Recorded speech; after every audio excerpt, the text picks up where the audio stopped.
First was that I think though there are so many rights provided in the act, lawyers often force the people to settle the matters. I think that was one of the questions.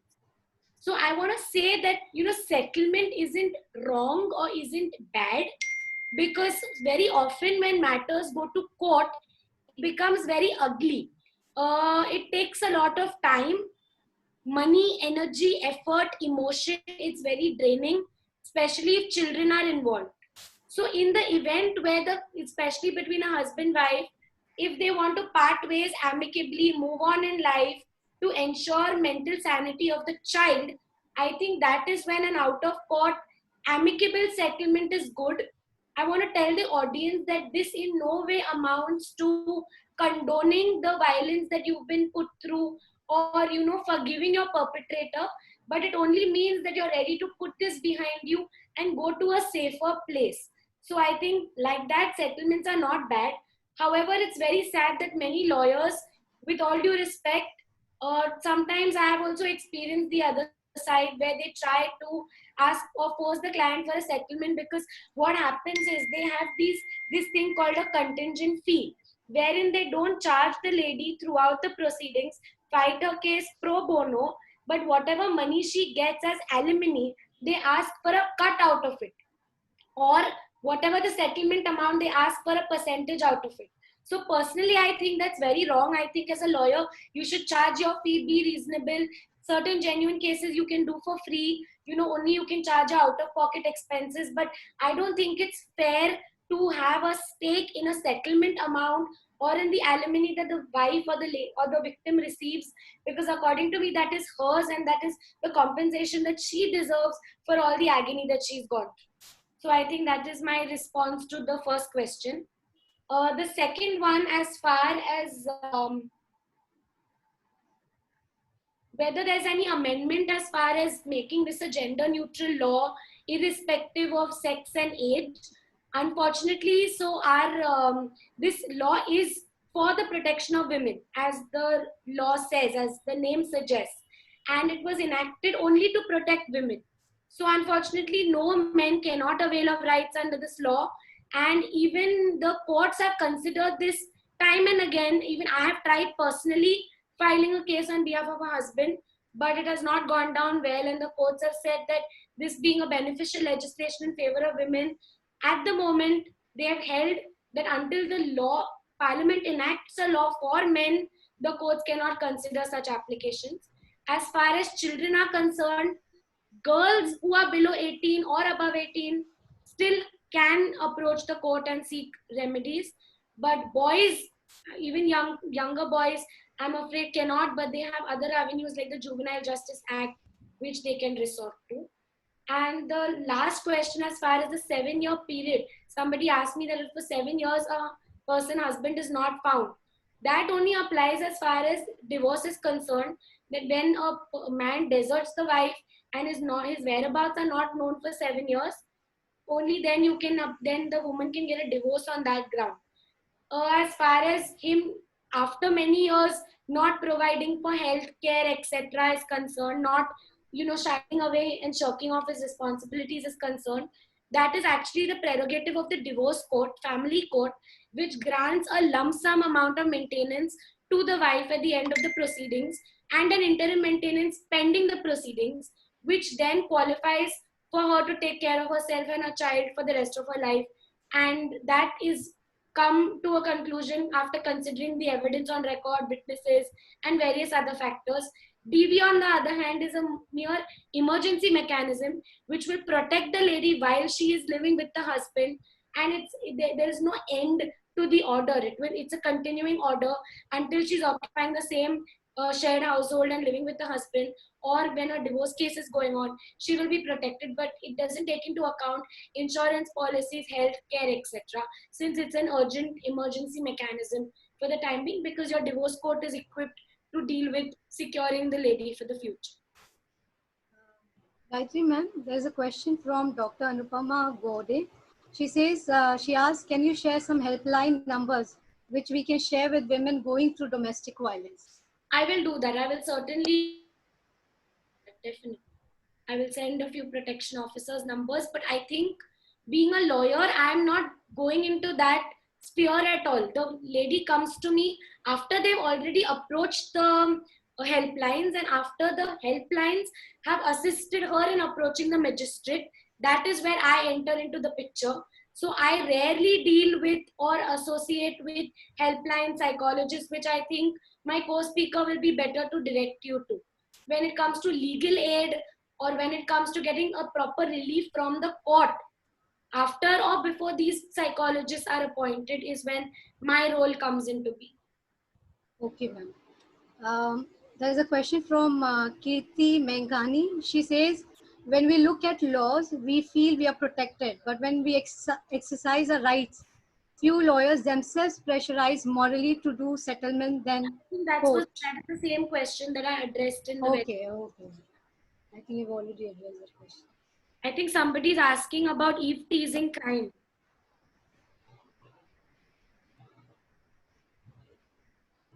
Hello? Yes, ma'am. Yeah. Eve teasing is on the rise. Yeah. What legal aids are available in this To case? answer that, as I explained, domestic violence is only the remedy is only for people who are facing violence in the house and by people that are, you know, or are related to you. Like I said, who you are in a domestic relationship with. So, person who is eve teasing you may be a friend, colleague at work, or a random stranger. It doesn't fall within the ambit of Domestic Violence Act. So if it is a colleague at work, you have redressal laws like the Protection of Women from Sexual Harassment at Workplace Act, which comes to your rescue.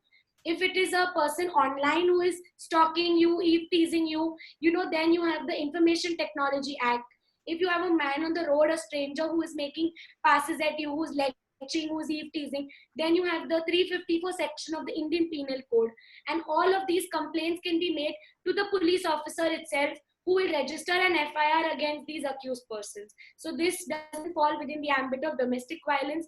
This act being purely domestic, like I explained, only with who you're in a domestic relationship with within the four walls of a house. So the criminal process comes into play for eve teasing, and DV is only in addition to your remedies under criminal law, civil law, family law, basically. If that answers your question. And I think there's one more question that says, do you try to know the part of men also, or it's just one way process? Listen to women. They try to solve the issue. As a law, a problem. Unfortunately, I am a lawyer. I am not a psychologist or a legal aid person or a NGO. So my job is to represent my client. So whenever there's a child involved, I try and ask her to have a mediation with her husband, try to understand his point of view.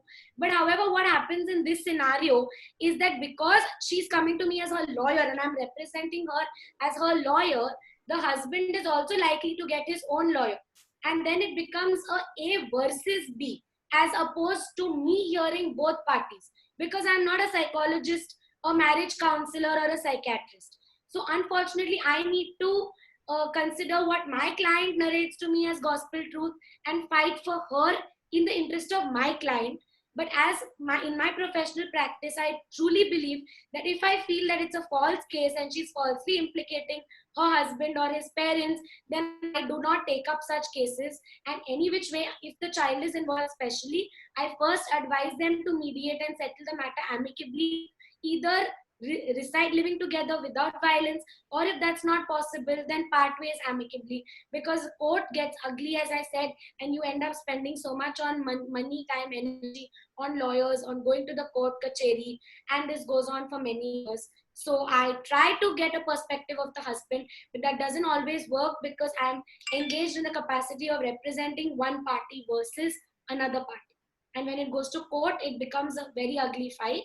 So I would like, if husband is cooperative, or to mediate the matter.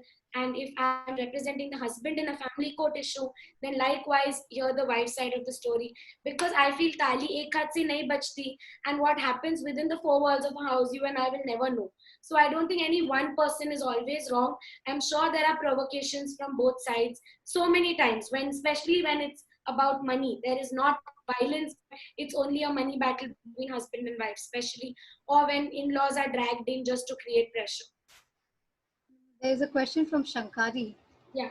She asked, was there any situation where you took up the case but lady was reluctant to proceed due to some unexpressed issue?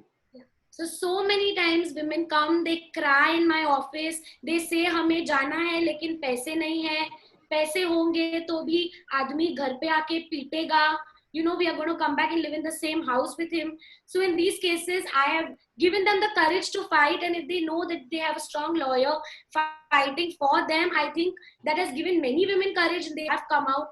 There have been certain women who have still said no and consulted me a few times but never come back and continue to be the victims of violence. There are some women who start off but then they fall weak in their knees and then they give up in the middle.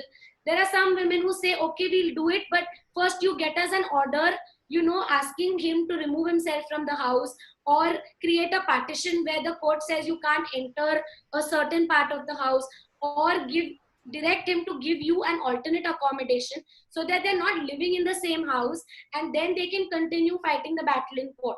Because when they're living in the same house, it becomes very difficult, because in the morning that they are in court, that evening they get beaten up. So it's not a very good affair, and so many times the children become pawns and, you know, tools of blackmail. I think that's when I feel very bad in those cases, and it gives me sleepless nights. So I just try to stay as disconnected as possible. Ma'am, there's a question from Neva Elna. She asked, how can we eliminate the horrific crime of acid attack on women, which again is the current trend? I think Devata ma'am will be able to highlight this better in respect of Chapak, the movie, where it was so beautifully portrayed. And I think, you know, those sale of acid is now restricted, but acid attacks are still happening. But yes, expedited trial is happening today. But we all know how slow the court machinery is in a criminal case, where the matters don't come up for years, and there's no justice as far as that is concerned. But the situation is definitely better than what it was. There are laws, the laws have been amended. There are specific punishments now for acid attacks. So I think that's some step forward, but the pendency of the cases and now the lockdown has further pushed this ahead. And I think it's very sad, but we are helpless as far as that goes.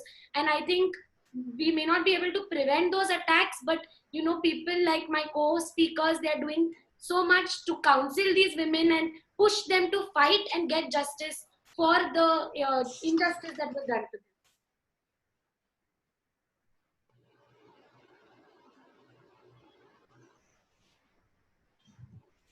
I hope I'm able to answer all your questions to everyone's satisfaction.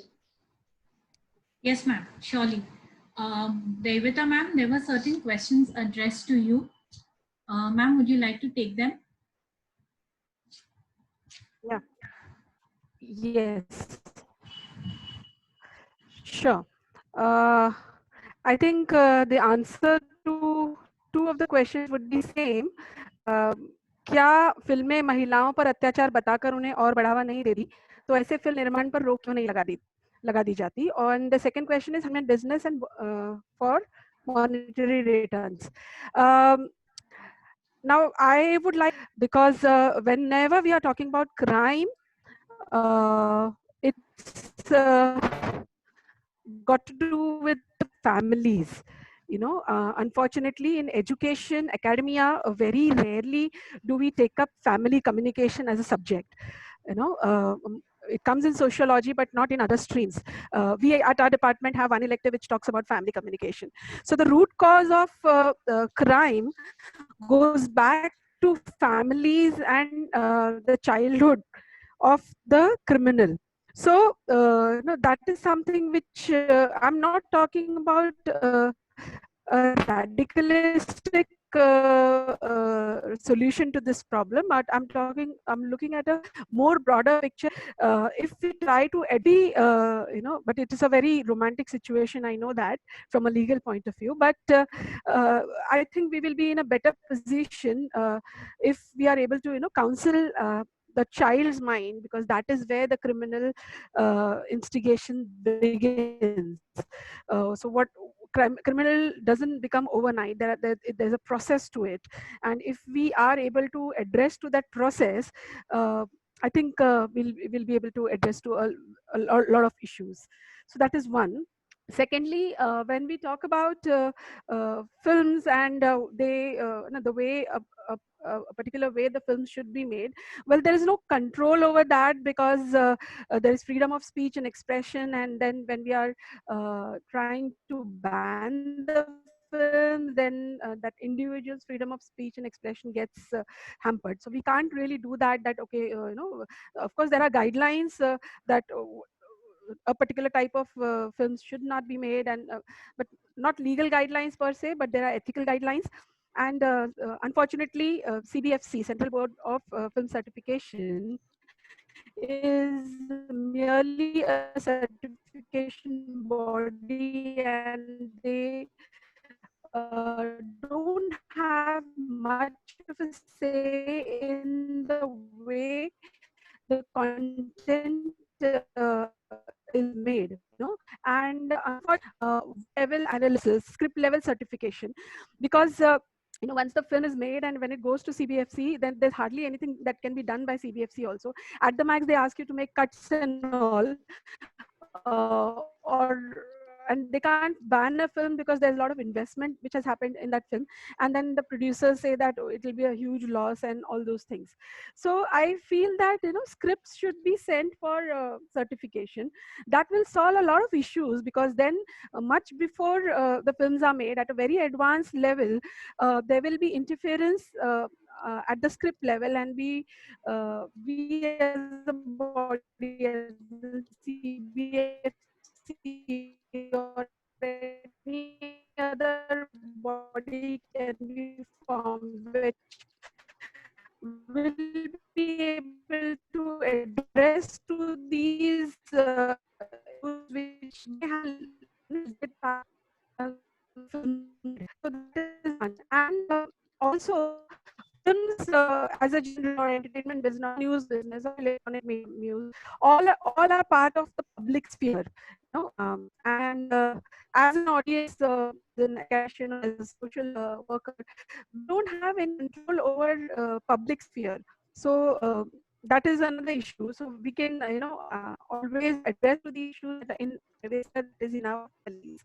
So yes, Bollywood needs to be criticized, and Amir Khan have come forward. They have accepted that, and hence very negative man, and they have lived up to their words. And there are some gender neutral films. One more aspect which I would like to address to is Gayatri did talk about gender neutrality, and it is very important that even in media, gender neutrality should be should be addressed to, because very rarely do we see such cases being reported. So we also need to address to DV against men also, and media should take up these cases, or we should also make a film which talks about DV against men. There was a film in 80s, Jamai Raja, where of course the plot was very humorous, and Hema Malini, they were it was a dog cat fight, and Hema Malini was trying to harass Anil Kapoor. Though the plot was very humorous, but somewhere if you look at deep down, it does talk about DV against the house husband, against the dad who is at home, because he's looked down upon in our society and as a family. So yes, Bollywood needs to address to gender neutrality when it comes to DV also. I hope that answered the questions. Yeah, there's one more question addressed to you, ma'am. Are there any examples of countries Okay, where there's one more question. Are there any examples of countries where media? Where media has played a pivotal role by presenting thematic images of crimes against women and has thus proved to be a catalyst. Yes, so it is no. Unfortunately, globally, we have failed as a media organization to address to these issues. In America, develop are having similar issues of domestic violence. It's just that in our setup, there's a lot of class difference, and there's a lot of class difference the way media covers domestic violence stories, unlike those countries.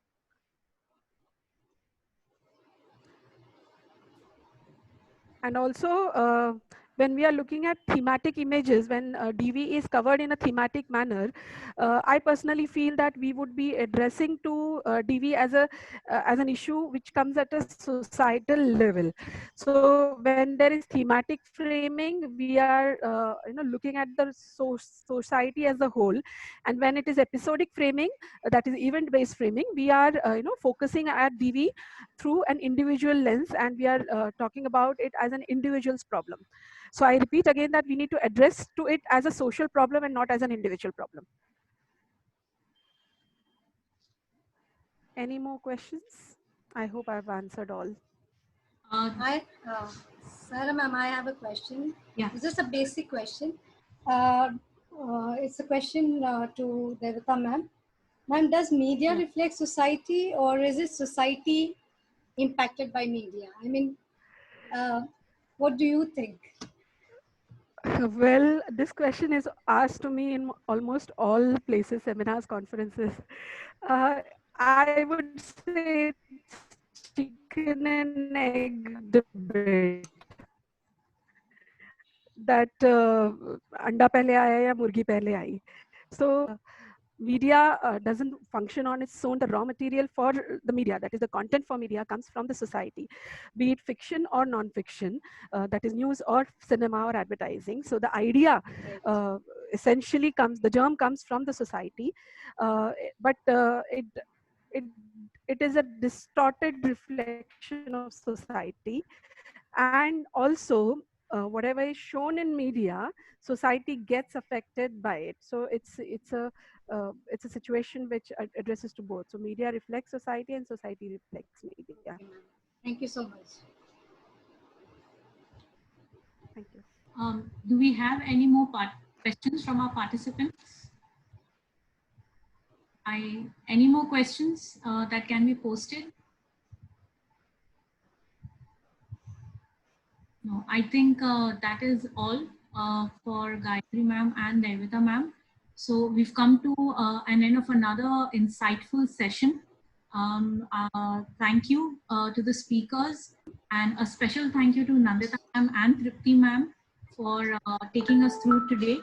Devata ma'am and Gayatri ma'am, thank you so much for your help and your insights and your advice and your guidance.